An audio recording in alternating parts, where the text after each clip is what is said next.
Manel, muito obrigada por nos receberes aqui na Alfândega do Porto, ao fim de 30 anos, há 30 anos que já não nos víamos quase ou mais. É verdade. Certo? Isto é a minha sala de visitas, é assim, no sentido que organizo aqui muitos eventos, mas como é evidente não é meu. Mas nem sequer tenho pena, porque acho que um sítio destes não podia ser de ninguém em particular. Exatamente, é para ser partilhado. Exatamente. Então vá, vamos fazer este questionário sobre Portugal, para descomplicarmos Portugal, ou reinventarmos Portugal, ou reinterpretarmos Portugal, o que nós quisermos, porque é um questionário muito aberto e, portanto, dá para irmos por aí. No teu entender, enquanto cidadão português, portuense de gema, como é que descreves o estado atual, o estado de espírito atual de Portugal? Eu acho que o nosso país faz lembrar aquelas pessoas já de alguma idade, não digo jovens como nós, mas com alguma idade mais, que vão ao médico fazer um check-up, agora está na moda fazer check-ups, e em que o médico diz, não, se está para a sua idade está fantástico, pode andar por aí à vontade. E acho que é um bocado isso. Portugal descobriu, nos últimos tempos, com esse check-up, que está fantástico e, portanto, pode andar por aí por todo lado e também pode receber toda a gente, pode se mostrar, pode saltar, pode correr. E acho que o estado do país é esse, é um estado, digamos, de maturidade, mas com o coração no jovem. Euforia um bocadinho também, porque normalmente quando saímos desses check-ups, ou quando as pessoas mais velhas, nós não, claro. Nós somos praticamente adolescentes. Mas as pessoas mais velhas quando saem desses check-ups saem eufóricas, não é? Estilo, yes, grande notícia. Portanto, estou em concordar. E a sensação de seres português aqui e agora no Porto, um Porto completamente aberto aos outros, sensação de sentir português? Eu devo dizer que sempre tive um grande orgulho em ser portuense. Aliás, eu estudei em Lisboa porque quis fazer direito, que na altura não existia no Porto, nem em ensino privado, nem em ensino público. E é engraçado. Lisboa e na Universidade Católica. Na Universidade Católica ficavas no João XXI. No Colégio Pio XII. Pio XII. Colégio Pio XII, exatamente. E engraçado que, ao contrário de muitos dos meus colegas, éramos lá cerca de 200, todos tinham em comum não serem de Lisboa, portanto, era desde as Ilhas, Bragança, ao Algarve. Muitos deles, o sonho deles era depois do curso ficarem a trabalhar em Lisboa, e muitos ficaram. E é engraçado que eu nunca tive essa vontade, um dia que fosse. Apesar de lá ter gostado de muito estar, mas eu sempre disse, não, Lisboa é um sítio fantástico para estar aqui, a estudar, ou em férias, mas para trabalhar, para viver, para ser a nossa cidade. Nunca senti, sempre senti que voltava ao Porto. E é engraçado também, no final do curso, o meu pai tinha-me arranjado um estágio de advocacia num escritório que era famosíssimo em Lisboa, e ficou muito admirado, porque eu disse, não pai, mas eu nunca pensei em ficar no Porto. Agradeço-lhe imenso o seu esforço, mas eu não vou ficar aqui em Lisboa, nem sequer a fazer o estágio. Até porque não faz sentido nenhum, porque eu não vou ficar a viver.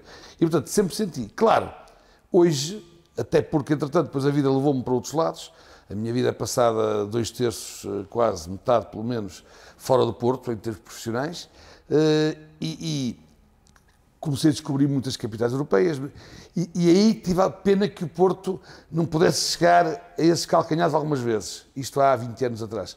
Acho que hoje é um orgulho mais feliz, porque o orgulho existiu sempre, porque acho que o Porto agora foi descoberto, Portugal foi descoberto, mas o Porto especialmente nos últimos anos, e acho que neste momento, quando eu vou lá fora, estou nas capitais europeias, já há muita gente que me diz, eu estive no Porto, eu fui ao Porto, ou eu vou ao Porto. Coisa que antes, às vezes, diziam, fui a Lisboa, Portugal, pois sei, mas...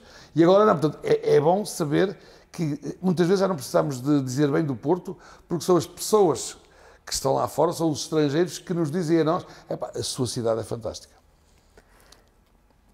E são mesmo, e quando estamos lá fora, e como eu, que já lá estou há 22 anos, e quando regressas e apercebes-te este crescimento que o Porto tem tido, e é um orgulho tão grande, sabe? E depois voltas aos mesmos sítios, porque os sítios continuam os mesmos, e as pessoas continuam as mesmas, e conhecem-te pelo nome, que é uma coisa que em Lisboa não há muito, mas aqui eu vou à Quinta do Paço, vou à Brasileira, e as pessoas conhecem-te pelo nome, ou vais ao Piolho, e é tão bom, sabe tão bem. Bem, saudade quem é imigrante, saudade, é uma extravagância da nossa língua e do nosso povo, ou nem por isso? Não, eu acho que é um sintoma de grande honestidade. É óbvio que um francês, um dinamarquês, um belga, um chinês, também têm saudades e, em muitos casos, também, até pessoalmente, têm muitas razões para ter saudades.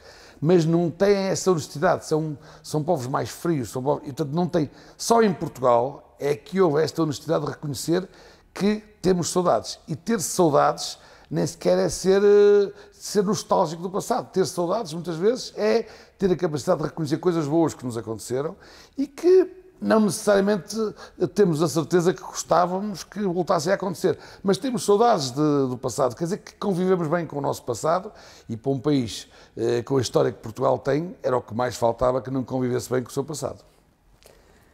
Estereótipos, que é uma palavra assim que eu não gosto e que há quem diga de outra forma, mas eu digo estereótipos, do homem e da mulher portugueses. Há algum que te ponha nervoso, estilo, por amor à santa, chega, ou nem por isso? Eu acho que as coisas que às vezes me irritam nos homens ou nas mulheres não me irritam por serem portugueses. Irritam por serem da natureza humana. Sei lá, por exemplo, irritam-me aquelas mulheres que acham que ter os mesmos direitos é fazer tudo o que os homens fazem. Mas isso não é típico da mulher portuguesa. Há mulheres portuguesas assim, como há francesas, como há inglesas, como há espanholas. Portanto, eu não consigo identificar assim nenhuma característica de uma mulher portuguesa que me irrite pelo facto de ser portuguesa. E nos homens é a mesma coisa. Nos homens também me irrita, já que estamos a falar neste capítulo, aqueles homens que acham que as mulheres são um objeto, que não lhes reconhecem direitos, acham que são um ser à parte, é um ser humano, mas é menos humano que o indivíduo masculino. Mas isso, mais uma vez, também não é típico de um português. É típico de alguns homens que são os idiotas, passa a palavra, mas é mesmo. Mas esses homens existem nos países todos. Alves Barrota, ok? Deu-nos a boa da padeira. Achas que estão criadas as condições para que apareça uma nova padeira em Portugal? Eu acho, por acaso, acho que uma das coisas boas que teve a União Europeia, embora seja cético em relação aos aspectos, nomeadamente ao aprofundamento, digamos, da tal ideia da Federação Europeia, não sou adepto dessa ideia, mas reconheço que houve muitas vantagens na União Europeia. E uma das vantagens, acho que foi exatamente porque a nossa única fronteira terrestre é com a Espanha e, portanto, enfim, enquanto há países da União Europeia que já estavam habituados e que tinham várias fronteiras, se quisessem ter rivalidades ou inimizades, podiam distribuí-las por vários países ou por várias regiões. Em Portugal é histórica a nossa rivalidade com a Espanha, as guerras que tivemos com os espanhóis, e acho que a União Europeia é o primeiro momento da nossa... Nunca nenhum casamento real fez o que a União Europeia fez pela sã convivência de portugueses e espanhóis. Claro que também o facto dos espanhóis, nos últimos anos, nos terem vindo descobrir, agora já sem armas, sem canhões e sem necessidade de batalhas dentro de padeiras, também fez muito por isso, porque não há nada pior para um consumidor que é não ser informado. A partir do momento em que os espanhóis passaram a estar informados sobre o que é Portugal, e que não comíamos aqui criancinhas, nem espanholas sequer, passaram a gostar muito mais de nós e a poder desfrutar, porque acho que os espanhóis vinham cá com medo. Estava aqui um salto à Valença, roubavam umas toalhas, entre aspas, e voltavam para lá. Ou davam a Lisboa, iam a Cascais, conheciam ali os tios, os queques de Cascais, e confundiam Portugal com essas realidades. Agora não, agora vêm, estão cá uma semana, 15 dias, provam a nossa comida, desfrutam das nossas paisagens, bebem os nossos vinhos, e, portanto, já começaram, estão mais informados sobre Portugal. E eu tenho a certeza que qualquer estrangeiro mais informado sobre Portugal é mais um estrangeiro que fica a adorar Portugal. E que volta depois. E que volta, sim, eles estão a voltar cada vez volta mais. E trazem mais. E trazem mais. Exatamente, trazem outros amigos com eles. Viriato. Uma questão de justiça. Falamos de Alves Barrota, da padeia de Alves Barrota, e agora falamos um bocadinho de Viriato. Tu achas que Viriato pode ser partilhado com os espanhóis e fica aquele herói peninsular que tanto é peninsular para os espanhóis como para nós, ou é mais português e não abrimos mão do Viriato e não partilhamos nada com os espanhóis? Eu devo dizer-te que em relação às chamadas figuras históricas, acho que o risco que existe e acho que os erros que se cometem este ano que se cometem neste momento, nesta época, é tirá-las da época, tirá-las do contexto. E, portanto, as pessoas gostam e os historiadores fazem isso até por defeito de formação, gostam de falar dessas figuras que têm centenas de anos ou que têm séculos, muitos séculos, transportando-as para o momento atual. Eu não consigo imaginar o Viriato, não é? Como deves imaginar, não fui contemporâneo do Viriato. Por um lado é bom, porque, enfim, já não estaria aqui. Por outro lado é mau, porque se estivesse aqui, era sinal que tinha tido uma vida longa, muito longa. Mas eu acho que o Viriato foi a figura que era preciso que fosse no seu tempo. E acho que hoje, quando olhamos para ele, como olhamos para outros heróis que também existem em Espanha, devemos olhar de uma forma desapaixonada. E, portanto, acho que eles hoje podem ser o que nós quisermos, sem nunca esquecermos que o que eles foram na época foi devido ao contexto em que viveram.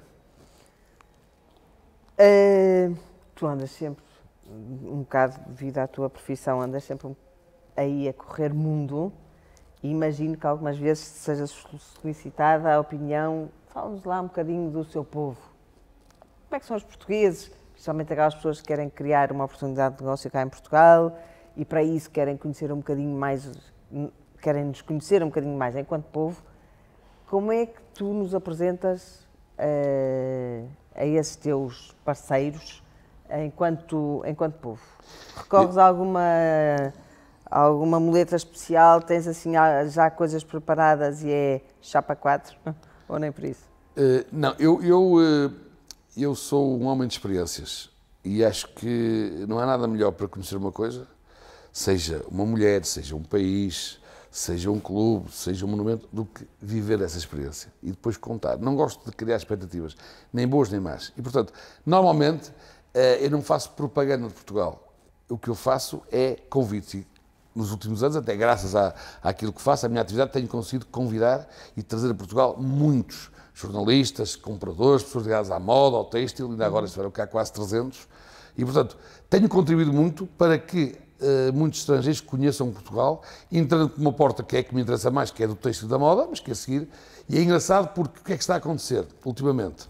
Muitas vezes eles vinham, tinham cá um dia, visitavam uma feira, ou faziam os seus contactos, faziam as suas compras, as suas encomendas e iam embora no dia a seguir. Depois começaram a ficar cá 2 dias. E agora, a feira só tem 2 dias, ficam na feira 2 dias e mesmo depois de já cá estarem, pedem para ficar mais uma noite e pedem se a gente pode fazer uma reserva mais uma noite, porque querem conhecer melhor o Porto e até a zona norte, Guimarães, Viana, etc. E, portanto, eu aos estrangeiros, quando eles me perguntam como é Portugal, eu costumo sempre dizer, não me pergunte, não pergunte a ninguém, ver. Vá lá e conheça. Venha ver normalmente, e venha sentir. Porque a confiança no produto é tão grande. O que eu digo da nossa indústria têxtil é o que eu digo do nosso país. A confiança no produto é tão grande que quando alguém vem experimentar, eu tenho a certeza que gosta. Não é preciso enganá-los, nem criar falsas expectativas, também não vamos supor, baixar as expectativas para depois chegar em casa, afinal, isto é mesmo fantástico. Não, basta dizer, venham, eu acho que a melhor promoção é essa, venham a Portugal, e acho que já uma vez houve uma campanha assim do turismo, que eu achei muito bem ver, venha e depois conte-nos. E traga outro amigo também. Também, exato. Não, eles voltam. Aliás, acho que já há estatísticas disso, que uma das coisas que tem aumentado muito o turismo é que o turista passou a ser recorrente. Passou a voltar mais do que uma vez. Até em Espanha, isso é claríssimo. Portanto, para além dos novos turistas que vêm, por isso é que eu acho que o aumento é exponencial, não é só porque todos os anos vêm milhares de novos turistas, é porque vêm milhares de novos turistas, mais os milhares que voltam. Esta expressão é uma expressão que eu acho que num dos teus programas em que és comentador desportivo a representar o nosso Grande Porto, o nosso FQP, um dos teus coleguinhas de programa utiliza essa expressão embarda. Nós aqui no Porto eu acho que utilizamos menos. O opa, que dependendo do contexto pode ser um opa efusivo ou pode ser um opa um bocadinho menos efusivo, tem uma importância por aí além nas relações que os portugueses estabelecem entre si ou não? Este opa? Eu acho que esse opa, há gente que abusa disso como muleta e que, no fundo, usa o opa só para poder... opa, deixa-me ver o que é que eu vou responder, não é? Portanto, muleta para ganhar tempo. Para ganhar tempo. Mas eu acho que também é uma expressão coloquial que mostra que nós não somos formais. Eu acho que os portugueses não são formais e eu acho que isso é uma vantagem. Há alguns que são, por, enfim, até muitas vezes por causa da profissão que escolheram e acho que deve ser vivida dessa maneira, mas eu acho que o português normal, seja com o seu compatriota, seja com um estrangeiro, é de uma informalidade brutal. Eu acho que lá fora acontece menos isso. Eu, às vezes, vou lá fora, pergunto qualquer coisa a alguém e a pessoa fica logo armada em guia turístico ou em polícia, que tem que me ensinar. Aqui em Portugal, que se calhar até vão com ele. A forma de abordar as pessoas em Portugal, eu acho que isso é um trunfo do nosso povo. Por isso é que as pessoas, os estrangeiros dizem assim, epá, isto deve estar farto de ouvir português, lá está. Epá, os portugueses são um povo muito simpático. E eu acho, vivo cá, assim, não, nós somos normais. Os outros é que não são simpáticos. Nós somos normais, eu acho que as pessoas vistam hoje como nós somos. Mas os outros é que não, são mais frios, são mais distantes. Nós, não somos nós que somos simpáticos, muito simpáticos, são os outros que são pouco simpáticos. Qual é a ameaça? Eu sabia que esta entrevista ia ser divertida e eu acho que tenho que acordar contigo, principalmente os belgas. E eu já conheço os belgas há 22 anos, é muito tempo para conhecer belgas, não é? E de facto são desconfiados. Não é que depois não sejam... Mas aquela primeira abordagem é uma desconfiança tal que tu, às vezes, por três, levantas as barreiras todas também para te protegeres um bocado, não vai ao diabo de las e, portanto... Claro. Mas pronto, no teu entender, estamos a gravar esta entrevista em setembro, finais de setembro de 2018, no teu entender, qual é a ameaça que se pode vir a perfilar ou não no horizonte dos portugueses? Se é que ela existe, óbvio. Eu, sinceramente, depois de tudo o que nos aconteceu nos últimos anos, desde os escândalos financeiros, desde os escândalos da justiça, tudo o que tem acontecido, desde o impacto que sofremos aqui, dos casos de Lehman Brothers, etc. E, neste momento, no fim de setembro de 2018, estamos todos tão felizes, tão contentes, tão a crescer, que eu acho que não vejo o que é que possa acontecer assim, nada de tão grave ou tão pior do que tivemos antes, da troika, dos escândalos, das falências. Portanto, eu não consigo ver assim. Eu acho que a única ameaça grave, que acho que podia ser realmente muito mais grave que tudo o que nos aconteceu, era perdermos a independência. Mas isso já há mais de 100 anos que não acontece e eu não consigo prever que aconteça nos próximos 100 anos, até porque, mesmo no seio da União Europeia, eu quero acreditar que Portugal e os outros países não vão nunca perder a sua independência enquanto países. Dom Sebastião, mítico, certo? Foi, não voltou, volta, não volta, logo se vê, andamos todos há não sei quantos anos à espera que o baixinho volte.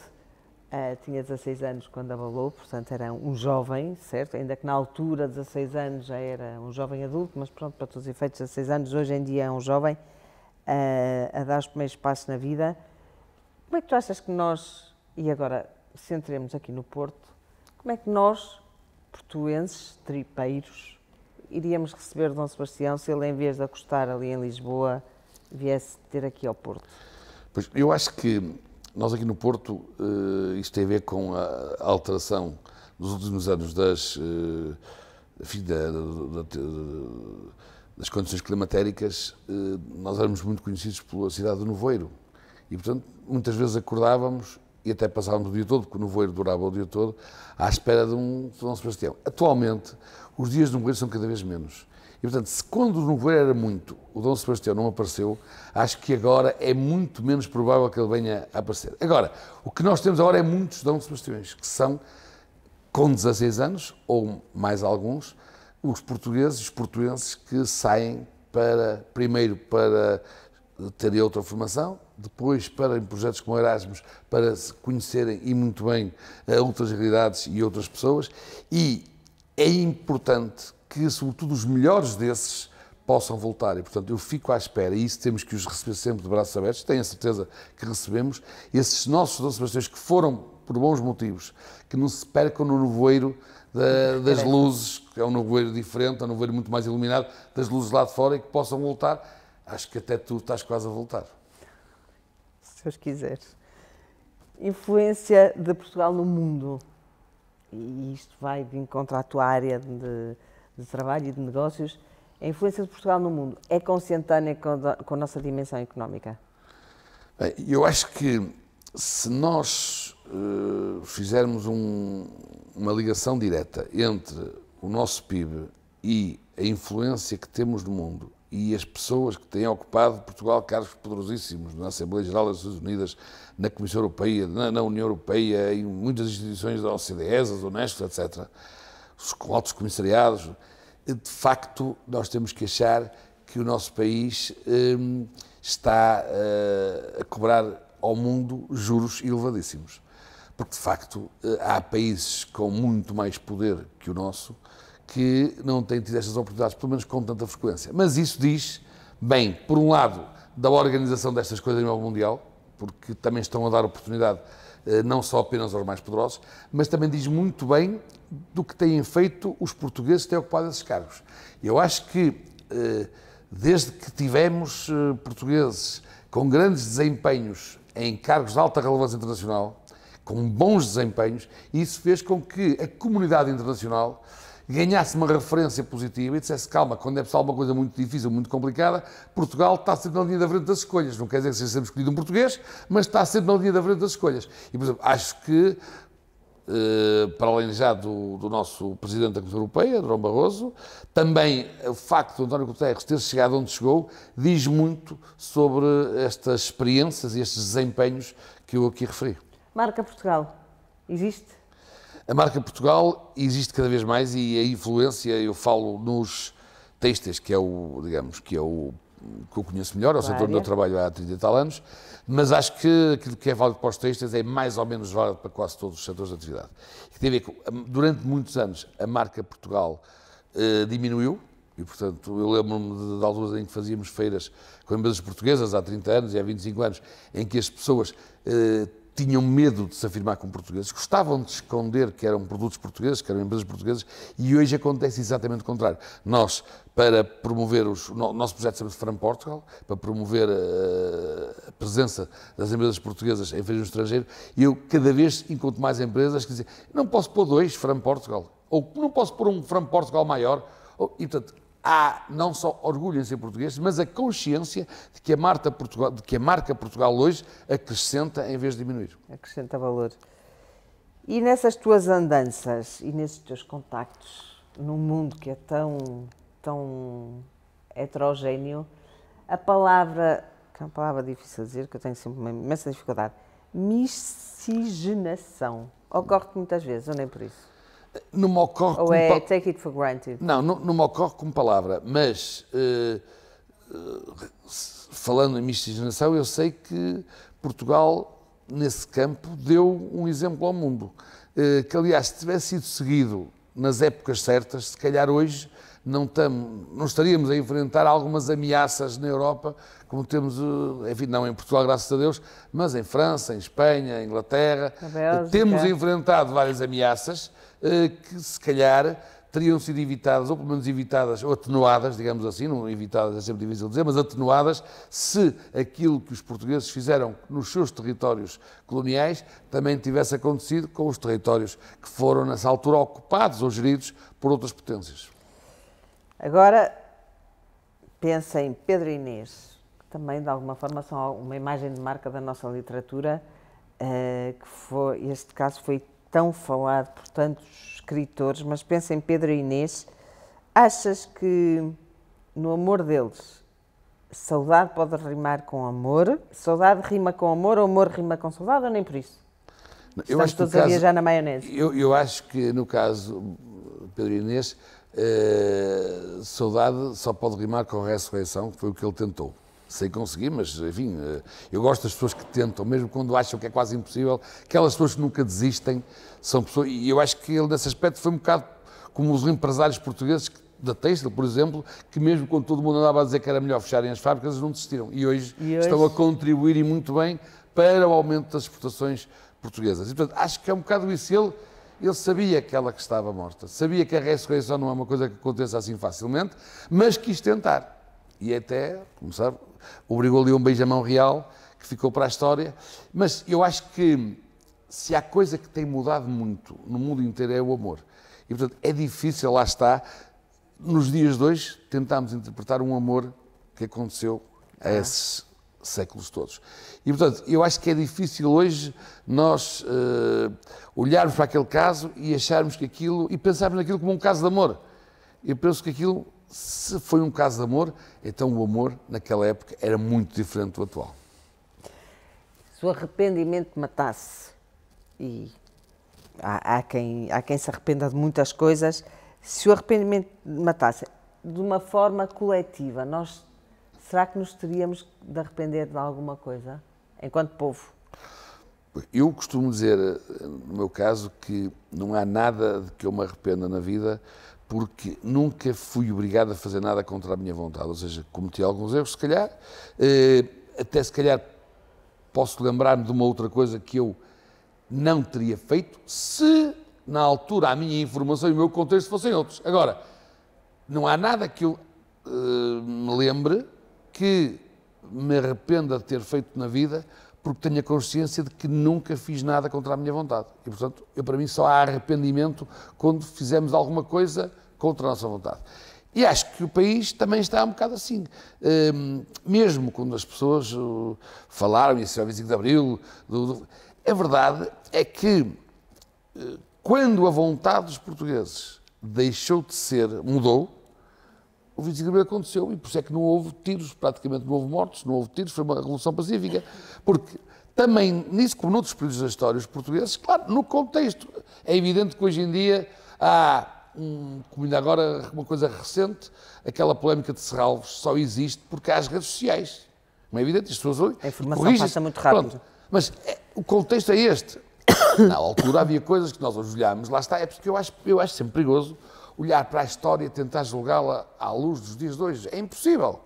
Tem que se perceber o contexto e, portanto, mesmo em relação a momentos que hoje nós achamos que foram negros da nossa história, são negros aos olhos do momento. Eu, por exemplo, é evidente que eu gosto muito mais de ver a democracia, mas eu precisava de estar no contexto dos momentos em que não vivemos em democracia para perceber se nessa altura achava bem ou achava mal. Eu hoje penso que achava mal, mas eu não consigo ser definitivo em relação a isto. E também acho que nós como povo, não nos devemos arrepender de nada, porque o povo português sempre existiu, mas não éramos nós. Nós somos o povo português hoje, aqui e agora. Mas há 100 anos também havia povo português. E é presunçoso, a meu ver, é pretencioso achar que o povo português de agora pode fazer um julgamento sobre o povo português de há 100 anos atrás. Eram portugueses como nós, tinham as suas vidas, tinham as suas maneiras de pensar, e eu não consigo criticar um português. Eu estou envergonhado pelos portugueses que apoiaram o Estado Novo. Não, não estou. Mas também não estou envergonhado pelos portugueses que fizeram guerras e fizeram inquisições. Na altura, eu hoje acho que foi mal feito, mas sou eu hoje. Na altura não sei o que é que pensaria. Dependendo do contexto e de tudo. Claro, completamente. Agora, se pudesses convidar hoje, aqui no Porto, alguém que já não está entre nós, um personagem da nossa história recente, mais antiga, qual era aquela pessoa que tu gostarias de ter como teu convidado para uma boa conversa a seguir ao jantar?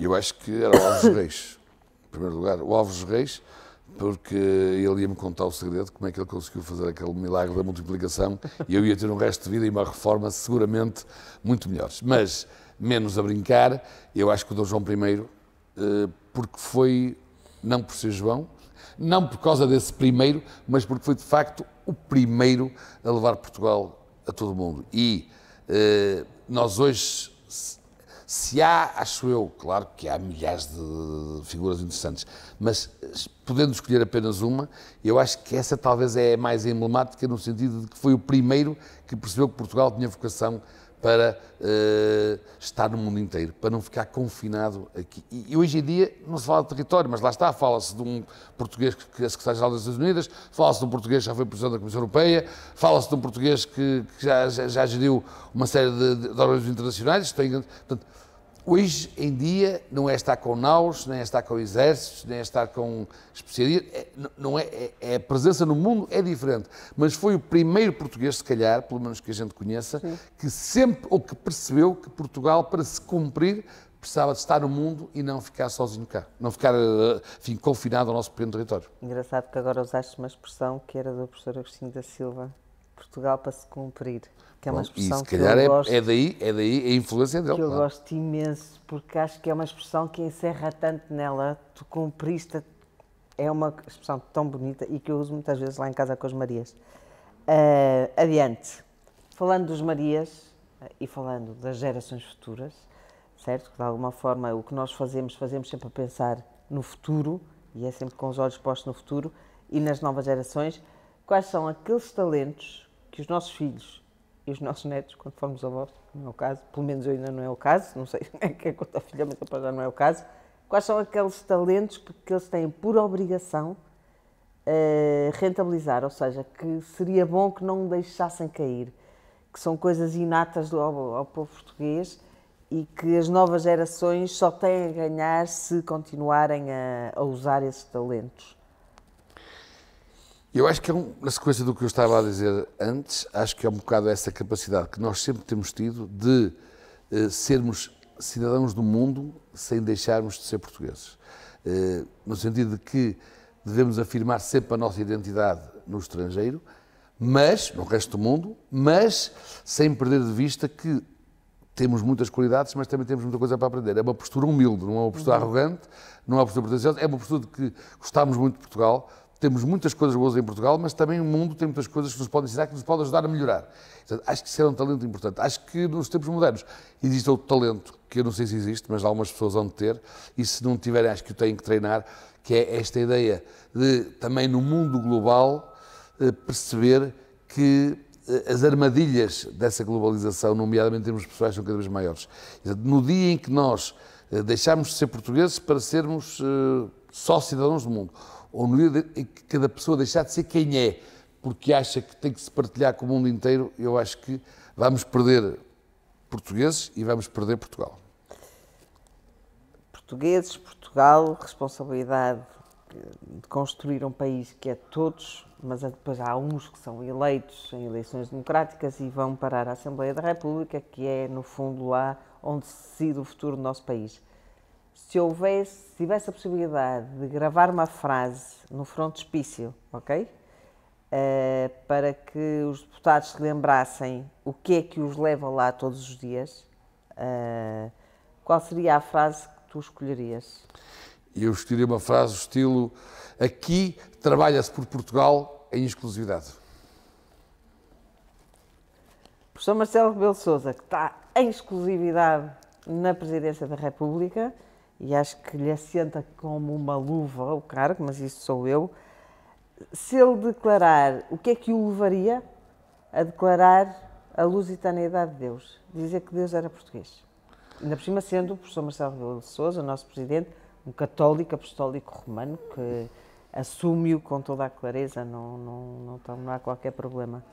Eu acho que a expressão Deus é brasileiro é um bocadinho ao contrário do que poderia levar o professor Marcelo a declarar Deus, a nacionalizar Deus, porque, como sabemos, a ideia é de que Deus é brasileiro porque parece que os brasileiros tiveram muito pouco a ver, o que nem é bem verdade, vamos lá, com tudo o que acontece ao Brasil, tudo que o Brasil é hoje no mundo, representa para o mundo, na ideia que os brasileiros nunca fizeram nada, foi sempre Deus que fez tudo. Pronto, aqui em Portugal, Deus podia ser nacionalizado, mas eu acho que o Marcelo podia dizer assim, Deus deve ser português porque é onde se vai cansar menos para fazer um país grande, porque quem fez Portugal grande foram os portugueses. Deus agora pode ser português se quiser, pode ser nacionalizado, não precisa de um visto gold, não tem que investir 500 mil euros, mas tem aqui, aliás, o que está a acontecer com muitos grandes estrangeiros, muitos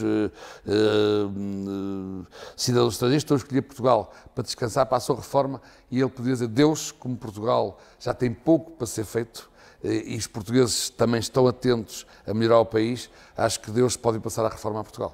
E pode descansar, que também deve Exatamente. andar cansado com o que tem acontecido. Mas não precisa de visto gold. Pelo mundo fora.